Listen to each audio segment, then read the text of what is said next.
Hello and welcome back to another episode of Why So Sidious a Nerd podcast. Joining me today are my co-host, Jeremy and Andy.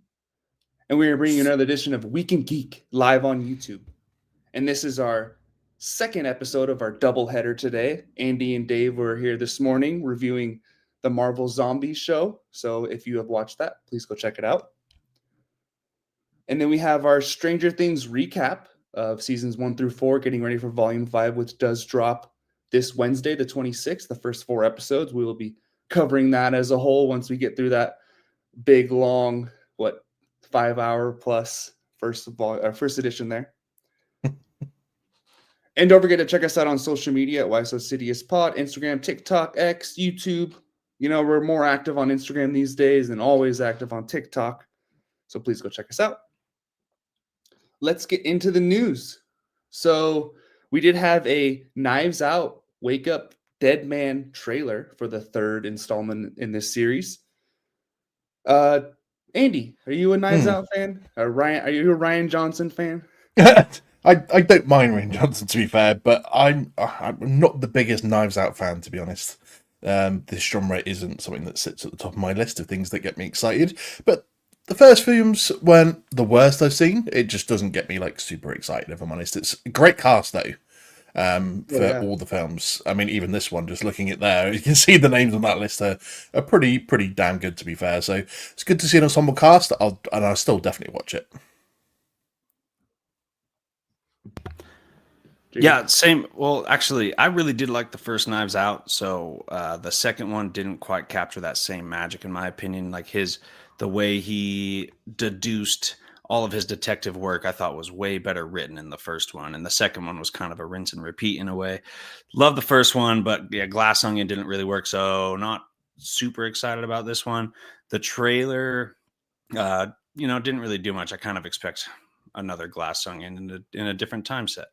But man, that first one was really, really cool. All the writing on how he deduced every bit of his detective work was incredible. Like as far as murder mysteries go, really fun. And all the little interviews, the way his detective was written is how I want them to write our Batman sometimes, because even Robert Pattinson's, they said that was a more detective oriented Batman, but not nearly as good of detective writing as what I saw from Knives Out. Mm-hmm. But you never know. There's a good chance this could be better than 2, and this could be cool. Yeah, so they're going for more of like a horror approach. It says Benoit Blanc is called to a small New York town to investigate the impossible murder of a charismatic priest, Monsieur Jefferson Wicks. Excuse me, not Jennifer. And that is Josh Brolin's character. And the prime suspect is a younger priest, Jude Duplessis, who was assigned to work with him. The mystery involves the Monsieur's devoted but secretive congregation and a local police chief who enlists Blanc's help to solve a crime that defies logic. So we'll see how Benoit can pull it off again. But yeah, it is a good trilogy. And I guess they're working on a 4th movie. So they're going to keep it going. His new, I guess Daniel Craig can't get out of these universes where he has to do 4 or 5 movies at a time. And it's coming out in theaters. Didn't the other ones not come out in theaters, or they came out very briefly and made a ton of money? Like there's a theater story going on. The first one was just on Netflix. I think the second one might have like came out limited. Yeah. Well, good. Hopefully this stays in theaters longer, because for how limited of a time it was in theaters, I think it made a ton of money. Not Glass Onion. Mm-hmm. And this movie kind of snuck up on me with it already being out next month? Well, it's in a couple of weeks, isn't it? I'm surprised Netflix are doing 3 or 4 of them, though, because they're notorious for shutting everything off early, aren't they? So I'm surprised they've let it go on so long. Mm-hmm. All right, well, should we move on to the Odyssey? So the confirmed characters in the Christopher Nolan's Odyssey so far, we do have Matt Damon as Odysseus, Tom Holland as his son, Anne Hathaway as Penelope, his wife, and Zendaya is playing Athena, of course, daughter of Zeus, god of war, right? Athena, or no, god of wisdom or something. Yeah, pretty wisdom. Sure. Yeah. Robert Pattinson is one of the villains. Charlize Theron is another villain. She's like an enchantress, Circe. And then we have couple other people, Mia Goth playing a servant, but there were some first looks where we have this battle scene in the bottom right over here with Matt Damon fighting in front of the.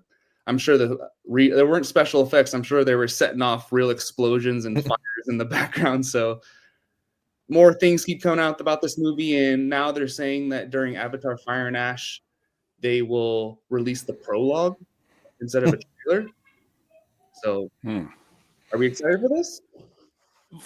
Very excited. I have a feeling this is going to be like way up there with Interstellar because of we haven't really gotten Christopher Nolan in this environment.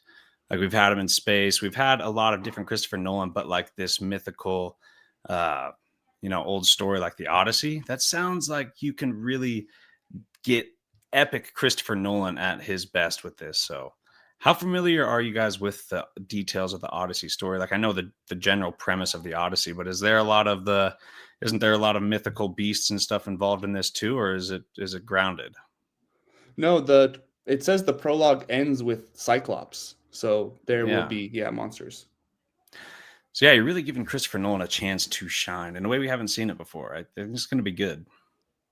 Yeah, I am super looking forward to this. I'm not overly familiar with the concept of it or the lore of it, but I know enough about it to be excited. And I saw a sneak peek of a scene. I think it was when I went to cinema maybe last month or something. There was rather than a trailer, there was just like a scene that they played from the Odyssey, which was John Bernthal, obviously aka the Punisher. His character was doing like a scene with Tom Holland where he was talking to a crowd and geeing them all up and stuff. That went on for like 2 or 3 minutes. So this is a stellar cast. So yeah, really excited for this to see what they can do with this. And you mentioned Zeus is going to be in here and stuff too. So they're going full mythological, and that's pretty crazy. The Odyssey, is like supposed to be kind of considered maybe kind of a Bible for Greek mythology. Kind of gives you an overview of a lot of Greek mythology, and it comes after the Iliad, right? Like the main character Odysseus just is coming back from the War of Troy or something like that. I know one of those big wars in the Iliad, and his journey back home or his journey somewhere is the Odyssey. Well, Tom Holland barely knows his dad because Tom Holland was sent to Troy, I think, as a young kid, or either his dad's been off fighting wars the whole time. But yeah, it's kind of Tom Holland's journey back to his dad is part of the story. So we'll see how that goes. Okay. When was the last time Tom Holland was in a film that didn't have Zendaya in it? Is he just not allowed to film anything without her present anymore? Yeah, because she doesn't allow it. Yeah. She's allowed to go off and do films. It's not like he was in Dune or anything, was it? So Has he been? Not the other way around. He's not allowed. Outside of Spider-Man, has he had a good film? Uncharted wasn't supposed to be great. That one, what with Robert Pattinson, actually, the one about the church in the South was decent. Okay.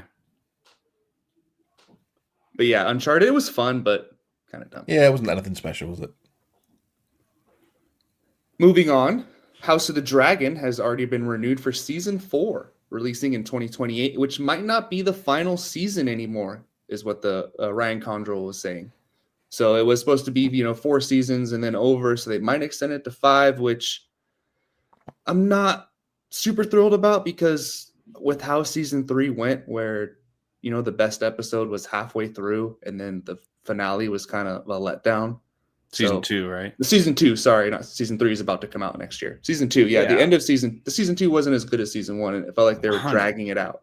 100%. It didn't really give us any payoff. It just it promised a very emotional battle at the end of season 1, and then we didn't really get all that much. It wasn't very personal between those two. What are their names again? Rhaenyra and Alicent. Not a lot of payoff there. So I kind of think that season 3 is, again, the banger, what we kind of expected from season 2. And then I think the studio is just really in love with it. So they're like, let's keep going with this. But yeah, season 2 was disappointing, man. So I really hope season 4 picks it up a bit for us. And it sounds like they might have if they're already renewing for more. But how long can you go? How long can you keep telling this story of the Targaryens? Eventually, you're just going to run into the Baratheons. Not for too much longer. A couple hundred years, huh?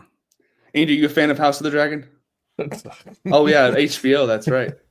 Well, not just that. I mean, I haven't watched any of it, so that's right. I struggled to get through the end of Game of Thrones, so that's fair. Well, George R. R. Martin says that there will be new seasons of Game of Thrones spin-off shows every year through 2028. So something's coming out in 2027. Don't know yet because we do have House of the Dragon and Dunk and Egg, Night of the Seven Kingdoms next year. He says there are many other Game of Thrones spin-off projects in development. Most are prequels. There are several in development, 5 or 6 series. I'm not developing them alone. I'm working with other people. Yes, there are some sequels. So things that take place after season 8. So we'll I mean, is this, you guys are the fans of this show? Is this needed? Do we need this many spin-off shows or prequels to it? If they're good, I mean, if it's a story worth telling, then yeah. I think that they've built a big enough universe to make a franchise out of this, not just Game of Thrones. Yeah, I think it's a good opportunity to keep building a franchise in Westeros, because even just Game of Thrones alone was so vast, covering so many different character stories across, so far away from each other, and such a long history that everything is based off of. So I think this should be a major franchise. Like 10, 20 years down the line, there should be a ton of Game of Thrones Westeros material. So I'm good with it. All right, let's move on to Marvel. Ryan Coogler has confirmed that Black Panther 3 is his next film via Deadline. So, do you think this is post Secret Wars? I mean, it has to be by now, right? Yeah. And do we care by then? Don't we they care about Black Panther 3 after Secret Wars? Or is it too late? Totally do. There's a chance they bring in a new Black Panther. There's actually a lot to this. Black Panther was introduced in a Fantastic Four comic. And what if there was a Black Panther in the Fantastic Four universe that we have yet to meet? And what's cool about that is I think his first appearance in the Black Panther and in the Fantastic Four comics was in the 60s, and the Fantastic Four movie took place in the 60s. Okay. And, they had a Latveria there. They could have had a Black Panther. So if I'm reaching far for a theory, I kind of think we're going to meet a new Black Panther in Doomsday or Secret Wars, and he's from the Fantastic Four universe. And yeah, and in general, I do very much want a Black Panther 3, and I think I think this will be easier for them than the second one was without the loss of Chadwick Boseman, and they would be able to, stick to a plan and write their plan. And we got to know what's going on with Wakanda in the MCU, right? Such a major part of the MCU. So I think it's one of the most needed sequels or continuations of any character's movie. Yeah, I definitely think we need one, because they've set up storylines that need sorting out as well. So like at the end of Wakanda Forever, when they set up Namor, just saying that he was going to use or play along with the Wakandans for now, and then he would come down on them at some point. So you got to feel that that might happen post Secret Wars. I think they set up the storyline as well with T'Challa's son. T'Challa, son of T'Challa. That I think they're setting him up that post Secret Wars that he would take over as the new Black Panther. Maybe he's 12, maybe he's 10 years old, 12 years old by then. Well, I think he's probably, they might be a bit older than that. I think maybe post Secret Wars, if they wait another year or two after Secret Wars to do this. So they seem to set it up with M'Baku to maybe be taking over the throne, because obviously it looked like he was going to do that. Sure, it was just going to be Black Panther, but then maybe she gives that up to the young T'Challa instead, or maybe he turns up as a 14-year-old something in Secret Wars as Right. Black Panther. So I think they've got a lot to do, and they're valuable characters, and like JD said, Wakanda's too valuable to give up on it and not have it around. So. And a major character in the whole Incursion saga leading up to Secret Wars, and a major character in Secret Wars. I think maybe the most major character in Secret Wars by the end of that comic anyway. Great. And they do need to have post Secret Wars start off with a bang to not kind of repeat post Endgame. Post Endgame was a little bit of a drought before we got a good movie. They need, if Black Panther 3 came right out after Secret Wars, that's a good spot to, unless it's going to be like X-Men or something, but yeah, definitely have to keep fans interested post Secret Wars. Well, because without Iron Man and Captain America, Black Panther, I mean, losing Chadwick Boseman was such a gnarly hit for us, because he would be absolutely by far my favorite character to follow in the MCU after after Captain America and Iron Man left. Black Panther was the guy. Him, Doctor Strange, sure, but it's going to be nice after Secret Wars. You know, we know it's supposed to be like not necessarily a reboot, but like a light remixing of things. There will be significant changes, but it won't be a full reboot. So that, you know, Thor, Christopher Hemsworth's probably not going to continue as Thor. It's just been way too long at this point. Who knows? He might, but Black Panther can be one of your really central figures along with the X-Men and the Fantastic Four after Secret Wars. Oh, yeah. Keeping it with Marvel, Tobey Maguire is rumored to appear in Avengers Doomsday. This is via Daniel RPK, so he's, you know, hit or miss on his rumors, but I feel like this is kind of obvious, especially if Tom Holland's not going to be in it. We should get a Tobey Maguire. And also saying he might have a full CGI suit, which not a fan of, but there's no way I'd buy Tom Holland's not going to be in there. Tom Holland will for sure be in Secret Wars. I think even Doomsday. Well. Yeah. Oh, Doomsday. That one, yeah, maybe not. But we're talking only Secret Wars for this anyway, aren't we? No, it says Doomsday. Oh, Doomsday as well. Yeah, I mean, it's kind of expected, right? And it's like you need a Spider-Man in it. At this point, I really just want to tell people to stop saying that when a movie comes out for someone, it's their swan song. We're saying goodbye to them because we've seen it so many times. Logan, Deadpool, and Wolverine. Oh, we said goodbye to the Fox X-Men, and then whoops, no, Doomsday will be goodbye to the Fox X-Men now. And, you know, No Way Home was a great send-off for Andrew and Toby. But nah, they're going to come back. We'll give them another great send-off. It'll be a perfect send-off for them next time. I just want people to stop saying that characters have a swan song just because they came back to a movie like years later. Just let it go. That makes this news less exciting for me. I kind of already expect it anyway. So rumor or not, I think he's going to be in there, and I think we all kind of expect it. I mean, it's not like it's a new rumor. This has been going around, right? That he was going to be either in Kang Dynasty or when it changed into Doomsday since he was in No Way Home. So it's not like it's a new rumor. The only real new thing about it is that he was spotted on set in a mocap suit, and some people are saying it's because his physical suit wasn't ready yet, or some people are saying it's because he's not going to be the same Tobey Maguire from the Sony Spider-Man universe. He's going to be from a different universe altogether, and he's going to be in like the Black Venom suit. This is why it's mocap, to keep it a secret. So the rumors start to fly when this sort of thing happens, unfortunately, and it's, you know, we're never just gonna have to wait and see, aren't we? But yeah, it's not like it's a new rumor. I expect him to be in Doomsday. I expect him to be in Secret Wars, to be honest. So it's a wonder how this makes news when it's like the most obvious thing ever. I would have preferred Andrew Garfield personally, and I kind of expect him too, though. You know, you do. He's going around. He's saying, I think he said the same kind of things last time, where he just like, oh, I have no idea what's going on. No one's talked to me. So. Fake news, he said, didn't he? Yeah. So I expect if Tom Holland's not in Doomsday, which because they keep saying that Brand New Day is going to be running just before, if not concurrent with Doomsday, so that's why Tom Holland won't be in it. But if that's the case, then I expect these two Spider-Men to be in it for sure. So. Oh yeah. And John Bernthal will not return as the Punisher in Daredevil Born Again Season 2. Lies. This is interesting.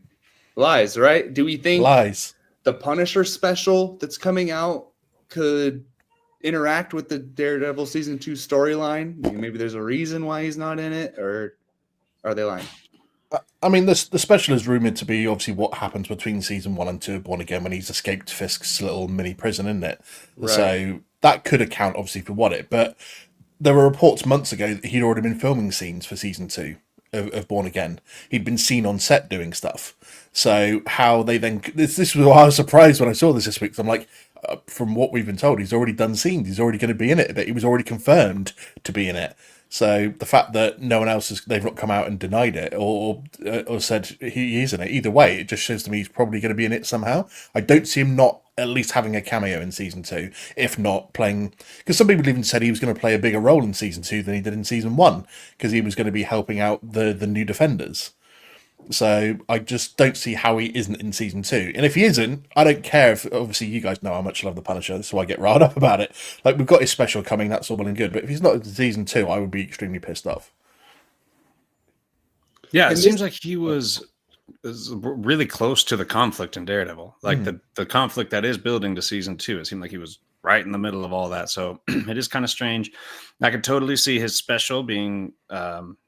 if he's going to escape that prison and then he will be led on his way, and that'll make perfect sense why he's not in the Daredevil show. So maybe that happens. Plus, he's going to be in Spider-Man 2 with a major role, so they have plenty of Punisher coming out. It just really seems like he would be involved with what's going on in Daredevil's life because he was right there in the middle of it for season 1. So kind of sucks, but it could be fine. And this was It's an not interview. fine. Don't say that. It's not fine. This was an interview with the showrunner, right? This is really? It's via Empire Magazine, so it has to be like a sit-down piece they did about Daredevil season 2, which is kind of interesting. It's coming from someone who's involved with the show. Do you think Marvel ever actually shoots scenes for a different movie and then later decides to put the scenes in a different movie from that scene? So like, even if it doesn't apply to this, I'm kind of curious what you guys think of that. But like in this case, Punisher had a single scene in Daredevil spotted on set. And for whatever reason, that scene fits perfectly into the Spider-Man movie, whatever they're going through, or the Daredevil special, whatever they're going through. And they're like, all right, let's just put it in there. And then all of a sudden, Punisher's one scene is not in Daredevil anymore. Do you think they ever do that? Probably. I mean, they do it for end credit scenes, so. I mean, it wouldn't surprise me if they maybe used some footage from season 1 for season 2, and got in there. So therefore, he's not filmed anything for season 2. They took something from season 1 and added it in, maybe. So they have done that before, haven't they? So, yeah. Right. Sadie Sink has been cast in Avengers Doomsday. So I saw Secret Wars at first because that's what I copy and pasted from X, and now it says Doomsday. So maybe Doomsday makes more sense. But leading off of that, they've been trying to keep her character a big secret. We've seen a couple set photos come out, but she must play some sort of important character if she's going to be, in the Avengers movie as well. So what are we thinking here? The Jean Grey rumors are very interesting because it's something I really don't see for a Spider-Man movie. Then again, you don't put it past Marvel, and that would be pretty epic if they found a cool way to write a mutant like that into a Spider-Man movie. But I kind of have a feeling it's more of a love interest, which, you could just pop up in your Avengers movies like Pepper Potts does. But wouldn't that mean that Tom Holland has to be in it? Which there's right. Right. And if he isn't, then that means her character would be much bigger than that. Right. Interesting. Yeah. So this casting is one of the most kind of confusing castings ever. I have no idea what she is. And I think X-Men, a member of the X-Men makes kind of sense because they want to go young with the cast. She's that perfect age for it. And introduce one of them before Avengers. Yeah, and her as Jean Grey makes perfect sense on all those points. But putting her in a Spider-Man movie is where it feels weird. Right. But it would also be really cool if they found a good way to do it. Yeah. I mean, there's been so many rumors about who she's going to play because obviously the news this week was potentially Jean Grey or a Jean Grey clone that's working for Doctor Doom. And she's been sent to this Earth to obviously feel out what the situation is. Obviously, the rumors that she was going to play Rachel Alves, which was like Punisher's sidekick, because she was seen in more like Punisher type gear, tactical gear, which she looks similar to the character as well. So it's the problem is now rumors fly so heavily about everything. So like the Jean Grey clone didn't really make much sense to me. But if you're setting up things for Doomsday, like you've only got one film left to set things up for Doomsday, which as I think we talked about before, they've done almost no setup really apart from Fantastic Four, and that was just the post-credit scene. Is the setup. So having her as an agent of Doom is like an X-Men clone, so to speak, or something like that, or a corrupted Jean Grey from another universe, you could maybe see it in there. But it's also maybe confusing to throw that character into a Spider-Man film where you've already got Spider-Man, you've already got Hulk, you've already got Punisher. So do you then throw in something that's going to confuse the plot altogether by trying to set things up? Are you ushering in too much to try and set up for Doomsday then automatically? So. Especially if that's supposed to be running concurrently with or right before Doomsday, and then she's in Doomsday as well, like you said. So it kind of, I would probably bet more money that she would play Rachel Alves than Jean Grey. Right. We're looking too much into it. But just her being cast in Avengers does kind of lead the mind to bigger things. Yeah, that's what made me want to talk about it more, too, because it didn't mean much about her just being in Spider-Man. Like, she could be anybody, but now she's in the Avenger movie. She's like, oh, wow. So now you got to really think about who the hell could she be? That's why I think it probably leans more to the X-Men side of things, doesn't it? If she's going to be in Brand New Day and Doomsday, because I don't think Rachel Cuevas would have a big role to play in Doomsday at all, unless she just plays a few scenes with some street level people running around, just to Right. like start linking things together and set her up for the new era as well. But yeah, an X-Men or an X-Men clone or something would probably make, I guess, more sense for the wider story. Right. It sounds like a waste of money to have her in Avengers. I'm sure she's not cheap unless she needs to play someone more consequential. All right. Well, we should do we'll definitely do like a predictions episode where we like maybe take bets on who's going to show up, who's going to die. Definitely, we've been talking about Doomsday for so long. We will continue to talk about it for the next year until it comes out. Oh God, this is still a year. All right. So moving on to DC. So we talked about this before, where Lanterns was supposed to come out before Supergirl. It has been delayed to after Supergirl, so it looks like just maybe 2 months if Supergirl's June, correct? Yeah, right. Supergirl's June. And then I'm guessing August is when this comes out. So a good little break in between. Still got a couple DC projects next year. But I'm still pretty disappointed. I feel like that first 4-month window of the year was really wide open when it came to superhero stuff, because the back end is pretty stacked with Marvel and Supergirl. So, but how do we feel, Andy? Are you still excited, or are you a little worried that it was delayed at all? I mean, I hate they never tell us a reason why they delay it. Give us a reason. Yeah. Don't just say, "Oh, we decided to delay it." Like why? Like you said, apart from Daredevil Born Again season 2, there was nothing really in the first part of the year that for it to even worry about. So if they then tried to tie in something with Supergirl, like a post-credit scene, I know they like James going to say he probably won't do post-credit scenes, but is they going to? They've decided to make a tie-in to start putting it all together a bit more. That then this is the reason why you want to have it afterwards. So I would have preferred to have it early because I'm actually kind of excited for this show. So yeah, a bit of a disappointment that it's going to be delayed and further, because everything seems to get delayed now as well. That's starting to annoy me. Every single thing is starting to get delayed, like for the last year or so. They're like, we're going to do it this then, and then everything got delayed. So just give me the fucking shows already. Jesus, is it that hard? Yeah, the why behind it is really what I want to know too. Is this a marketing thing, like throw an end credit scene after Supergirl so more people will go see Lanterns? Or is it a story thing? Like they want to establish something in Supergirl before we get to Lanterns? Or is it production problems? They're having issues. Just tell us why. We did cover this before, but it was a rumor, I guess, and now it's official. We actually have a kind of a date window. But it is a bummer. Probably one of the top 3 most exciting DCU projects looking into the future. Also, the fact that we're just going to have another super person movie before something else. We're not branching out into the DCU. We're sticking to what we've already been introduced to. And I don't think that'll benefit them a ton. I think the movie Man of Tomorrow will be good. Supergirl will be good. But you need to branch out and get a little more diverse with your content. Go do the Lantern stuff instead of the super people stuff to give people a different taste of what the DCU is going to offer. Yeah, agreed.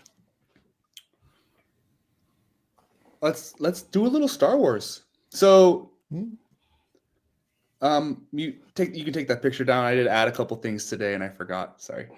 Thank you, producer JD. John Favreau says he has the Mandalorian season 4 scripts on my desk.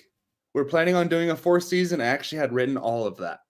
So this obviously post Mando and Grogu movie. There will be another season, which is kind of interesting. I don't think you've read the full quote there, to be honest, mate. He said that you had it on there, and Disney decided that they wanted to shut it down because they wanted to get back to more films rather than TV series. And so he had season 4 written and on his desk, but Disney shut that down and they went with the film instead rather than the doing a season 4. Oh, my bad. Okay, that makes more sense. Because I was wondering why they would still do a season 4 after the movie. So he was planning on doing a season at first, but now they're going to do a movie instead. Got it. Yeah, that's what Disney decided to go. They wanted to get away from the TV series. It's like doing TV series more like every now and again as opposed to like a yearly thing, and they want to go back to doing films. What, as a what more would you regular thing. What would you have preferred? Season I'd have 4 preferred or I'd have wanted a season 4 over a film, because this is just going to be like one giant episode, and I'm a little bit worried about it, because I think me and JD had talked about it before, where we want it to progress towards the build up to the end of the Thrawn storyline of the Mandoverse, and I'm not sure this film's going to get us there, which means there's a lot on season 2 of Ahsoka to do that. And so I would have preferred a season 4 where they could have laid a bit more groundwork as well to get it through to that end game. I think to be fair, they don't need more establishment. Like, you could do the Thrawn movie next year, and after Ahsoka season 1, he could kind of attack from wherever he is right now, and it would kind of make sense. You already have connection with a lot of the characters, Ahsoka, Mandalorian. I am really happy to hear that they shut that down, because I'm really sick of small screen Star Wars. It's like the franchise that just really belongs on the big screen, and that's fair. I'm kind of happy that it's shoved into a movie, because I'm getting kind of bored of the Mandalorian series. They do have a lot of like missions, like repeat missions, kind of filler. Monster of the Week. Yeah, and I think if you Those are grab fun, everything perfect about the Mandalorian story and shove it into a 2-hour movie and get the production value up, I think I would enjoy that as my dinner more than the series. So I'm happy with it. And yeah, but I think Andy's right about that. Kind of tells me this is not going to build up to the Thrawn movie like we wanted to as much, because they have a very specific story enough to where they're dropping a movie. So they're not just going to drop a movie to develop Thrawn, even though we could expect some of that, but yeah, I'm good with it. I think I might like you a bit less now, JD, because you just said you wanted a bit less Star Wars in your life. Yeah, all we've had is series. Last I think we're movie starved. That's what it is. Yeah. I just want any Star Wars. I don't care. The big screen is one of the most great ways to start a movie.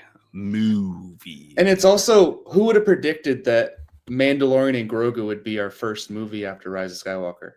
I feel like they would have done like something else, but no, we're just gonna take our most, our best TV show and turn it into a movie, because we're scared and we need to win real bad. Yeah, and the concerns are right about it just feeling like, just a big episode. I am really concerned about that. What can you really do? You have to raise the stakes. You have to make it very emotional.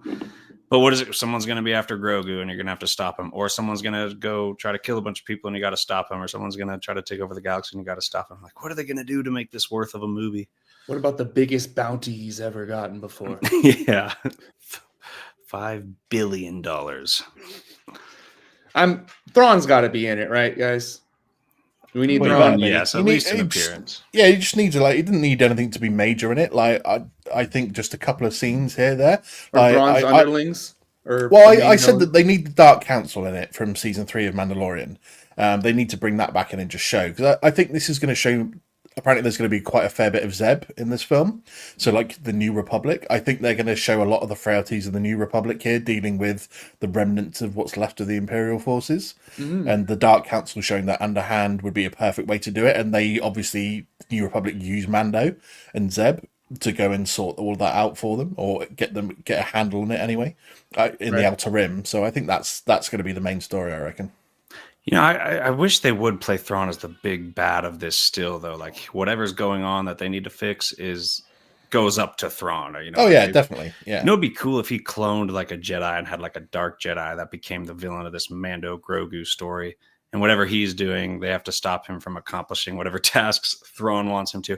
But I feel like there's something in the lore about Thrawn making a Force-sensitive clone or something. Of Luke Skywalker. Yeah. Okay. So there you go. There you go. I can kind of see that happening. We have this villain, dark Force user, and then we find out Thrawn made him by the end of it.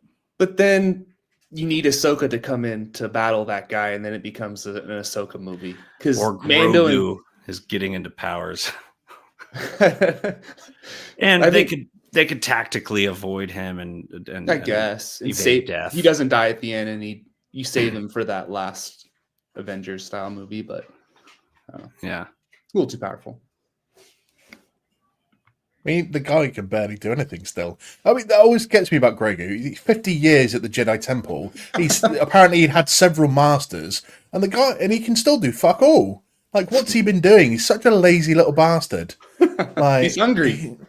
it just because when Ahsoka meets him and they're like reading minds or whatever, and she's like, "Oh, he was raised at the temple for like 50 years. He's had many masters," and he's like, "Okay, so he's an insubordinate little shit who doesn't like following orders, and he'll just steal everyone's food from their plates." That's literally what he's been doing at the temple for 50 years, and that's why he's never progressed because he just doesn't have the bottle in him. But if you live for 900 years like Yoda, then he's obviously still what, 5? Or Yeah, something, you but know what I mean? by 100, Yoda was teaching people. He was teaching Jedi. That is also true. So what's he doing? He needs to up his game. I know he's got Is that 50 years to canon? go. Is that What? Yoda stuff canon, or is that Yeah. legend? It is, okay. Yeah. I mean, he says that he was what 923 when he died, and he said for 900 years he's been teaching Jedi. Sorry, 800 years. So maybe That's he was right. like 160 when 20. he started teaching. Yeah, but- yeah. Okay. Yeah, no. Grogu's got a little growing up to do, but we still love him for now. Yeah. All right, now our final piece of Star Wars news. JD, you're good to go. Andy, you talked about this, right? I'm planning to. I Oh. haven't got around to it yet. But Okay. perfect opportunity. Well, yeah, there we go. We got our first time to talk about it now then. Star Wars Rebels writer Henry Gilroy says they never planned for Sabine Wren to become a Jedi, obviously. The whole writing team thought it was a bad idea when they previously discussed it. So this isn't the first time they've talked about it. It absolutely was not the plan. We really felt that it only did not step on Ezra's story. It was a weak retread. We already did this. The idea of Sabine training as a Jedi when she is already this fantastic warrior of her own type, a Mandalorian, we felt like this is overkill. It had nothing to do with the Ahsoka series, so I was shocked. What I love about the story with the Darksaber is that you don't have to be a Jedi to have Jedi ideals. I think that's really more important thing. Rather than Force pushing Ezra 100 feet when you've never used the Force before. Like, oh man. That was my biggest issue with Ahsoka for sure. Biggest? Oh yeah. I love him for saying this though. Right. Because it's so on the nose, it's unreal. Like they've tried to force they tried to change how the Force works over the last pun intended? Yeah, they tried to force it down our throats with the Force, and it's just not how it should be. And you can't they've always said, the Force is in everyone, just to varying degrees. And yes, with training you can learn how to do certain things, but you have to be at Jedi level to be able to do things. And Sabine is not Jedi level in any way, factor of anything. So the fact that they forced this down our throats and then forced it out in season 1 of Ahsoka was one of the most upsetting things I've ever experienced in Star Wars. There's a lot of stuff I don't care about in Star Wars that other people really doing it really annoyed about, but this was one of the ones that I couldn't really. It really spoiled season 1 for me because I thought apart from that, season 1 was actually really good. And I'm glad that he's come out and said this because it's perfect what he said, and the fact that they decided to change it to suit a narrative that doesn't work and change how the Force works is just so pointless. Yeah, it's just not needed. It's just not needed in any way. Except for me, like you said, just the first time she figures it out and she's Force pushing Ezra that trained Jedi. It took ages to do this. Grogu's been doing it 50 years. He can't do it. So, right, and he's a freaking Yoda or whatever they're called. So yeah, I'm happy this has come out. I'm gonna be quiet and let JD give an opinion because it really riles me up. That was a good rant. JD, go ahead. Yeah, you got to be careful when you're introducing new Jedi in the Skywalker era because there's already so much lore behind that. The Purge, the existence of Force-sensitive people, and I think there's good ways to add some Force-sensitive people that have survived Order 66. But you got to be more selective with it. Throwing Sabine in there just felt like just an extra Jedi, just muckied the water and kind of homogenizes the Jedi. They're not as mystical and cool if you got all these random people showing up with Force powers. You had enough Force people in this show, so you should have used a different dynamic. But you got to be more selective with that stuff. If the guy that Vader found who almost whipped his ass and he had to get his lightsaber, that's a really cool use of a Jedi that survived or someone Force sensitive. Sabine, not the case, right? That actually made the show a little less cool. It's ridiculous. She was already great as a Mandalorian, exactly. Darksaber. You don't need the Force. You're fine. to set up her story in Rebels is a good story as well. And she was far less annoying in Rebels than she was in Ahsoka. And then to just change the narrative that, you know, anyone can be trained to use the Force and use it well. You've just got to overcome some little mental block, and it's just like, that's not how the Force. To quote Han Solo, that's not how the Force works.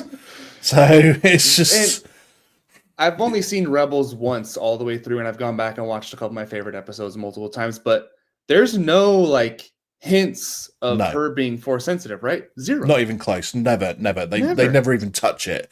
Right. Like, because she obviously trains with the Darksaber when she steals it off of Maul. Right.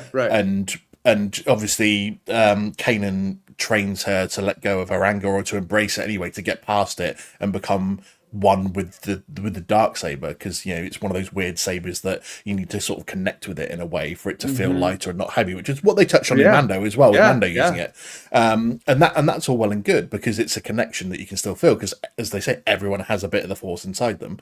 But, you know, then just go past it to the way that they did with her. And JD even smacks it on the nose as well. Selective you've got to be with who you turn into Jedi in this era, for the simple reason that they seem to be adding more and more Jedi that survive Order 66. And the fact that they just keep adding people onto it now, and so more and more people survive, and as you say, JD, it makes it less of a mystical thing. It makes it less impressive when all of a sudden you keep having more and more people surviving. It's like how in the MCU everyone's got freaking Iron Man armor now. You know, it's way less cool now because everyone's got it. The Wakandans have it. Riri, Tony Stark, Captain America has it. So, yeah. Passing it around. All right, 2 more quick things before we end this episode. So there is a little bit of video game news. I sent it in the chat with the new console, the Steam Machine, coming out. Andy, you heard about this? Yeah, man. Yeah. So I've never really been a PC gamer, but it's something I've kind of looked into. And Steam, that's like the platform you buy and download PC games on, right? Yeah. Like Valve Corporation. Right. So they're making their own console, kind of, where you just need to plug it in to the wall, plug it into your TV, probably connect to the internet, and then you can have all the games that are only exclusive on PC, plus, of course, the console games, on your television. So there's not a price out yet, but they're saying probably like $800. It's not going to be the price of a console, closer to the price of a laptop or a PC. So, but to play like, you know, the Old Republic and, you know, kind of games like that would be kind of fun. Are anyone interested in this? Andy, you a PC guy? It is going to be more like a PC than a console, because it's going to have operating system on there. It's going to come with their own operating system that they've developed, but they said that you can still take that off there and put your own your own operating system onto it. So it's not like you're restricted to using their one only. So it's going to be just as powerful as some of the best gaming PCs. So it's a bold step forward. Obviously, they're putting things out there with it, like their own like headset, which can be connected up to a PC, or it can run games completely on its own. So it's its own mini PC, along with their own like Steam controller, because their first Steam controller was terrible. And this one is supposed to be a massive upgrade. So they're really starting to make moves, because they tried it before and it didn't work. Okay. It was absolutely shocking. It was awful. No one liked it. The price point was well above what it needed to be, and it just didn't work. So the fact that they've taken their time, gone away, developed it, and they're coming back at a time when people will buy it. Especially people that maybe need to upgrade their PC but don't want to go to the full end of it. So this would be a price point that people can hit it at. I think they said $500 to $800 dollars. Sorry, quid. So I like quid. I like when they say quid. So yeah, I think it'd be exciting. It's not something I would probably get, because we've got pretty much everything in our household. We've got 2 PCs. We've got the Xbox, the PS5, we've got the Steam Deck, we've got the Switch, we've got everything pretty much. So I don't think we're going to need it, to be honest. Whether it means we get it or not is still out there, but it's definitely worth. I think this is going to take off. Yeah, especially if it has like 4K, high definition streaming. So yeah, that's interesting. And then lastly, the box office update. I don't have the exact numbers here, but the final 2 movies of this year are about to come out. Dave's last movie and his first pick, Zootopia 2, comes out Thanksgiving weekend. Should be a big one. And then Wicked Part 2, my last movie, came out last weekend. It got 226 million globally opening weekend. So not bad, but I actually did go see it with my wife and it wasn't very good. You need to see it about 1 million times, mate, to be honest, to Right, make any difference. Unless this becomes the highest grossing film of all time at like 2.7 billion, I'm not sure it's going to see you over the line, is it? I just want to have a respectable finish with like one good movie because Fantastic Four and Thunderbolts underperformed. But yeah. All right, well, stay tuned for our coverage of Stranger Things. That will be our next biggest episode coming out, probably 2 weeks from now. We'll say maybe we'll try and watch it Thanksgiving weekend. We can all finish it by Sunday, hopefully. If it comes out Wednesday. Well, Andy, what do you guys have at Thanksgiving over there? Is like a different day? Nothing at all? We don't have Thanksgiving, mate. We're not No, American. That's pilgrimage shit. No, but no, Yeah, like it's got- I don't know, no like day of the year. You know what I mean? Kind of Day like of that. the dead turkeys. Yeah. Yeah, it's Christmas Day. Okay, yeah, that's fair. Yeah, because Yeah, we don't have a Thanksgiving. There's nothing for us at the end of November. It's just a normal day, mate. Oh, so you guys lack gratitude. Yeah. Are you not thankful for your former owners? Oh man. No, All right. there's nothing for us Thanksgiving wise. For us, it's just a straight shoot now from now till Christmas. And I guess you guys don't have an Independence Day either because you've just ran shit since the beginning, huh?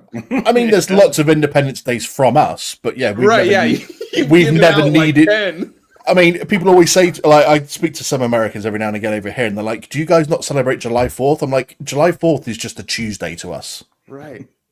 Like, do you know how many countries around the world have an Independence Day from Britain?